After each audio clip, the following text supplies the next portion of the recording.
Could the next version of Siri finally be powered by Gemini? Apple now reportedly cutting a $1 billion deal with Google to supercharge Siri using a custom version of Google's Gemini model. According to The Verge and reporting from Bloomberg, Apple plans to integrate Gemini into its new Apple Intelligence system to deliver a much smarter and a more conversational version of Siri that can reason, summarize, take actions across different apps. But this was actually kind of interesting the way this deal seems to be structured. Not public, but I think too big to wait till this is public. This is a Gemini model will run on Apple's private cloud compute infrastructure. And it's a pretty big model, about 1.2 trillion parameters, roughly on par with, say, GPT-4, and nearly 8 times larger than the largest in-house model behind Siri today, the things that Apple's using. Reportedly costing $1 billion for access to Gemini. So apparently they were talking to OpenAI and Anthropic, but ultimately landed on Google due to, they say, performance and existing integration advantages. I think the economic deal is probably easier to structure in a world where there's tens of billions of dollars flowing back.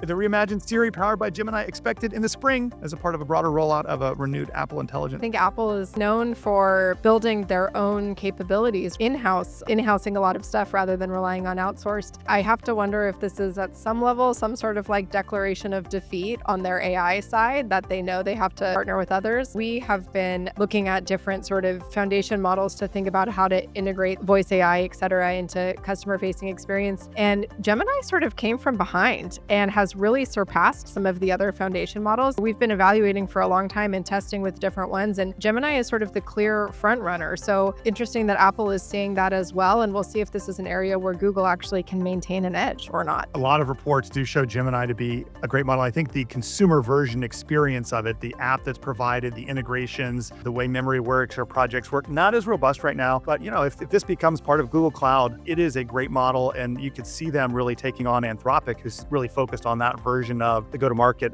experience, kind of B2B more than the B2C, and seeding that to ChatGPT. But it does feel like they've got a really great model that's kind of underappreciated because the consumer app hasn't kept up. But they're winning a lot of enterprise deal, and Apple would be a pretty big one.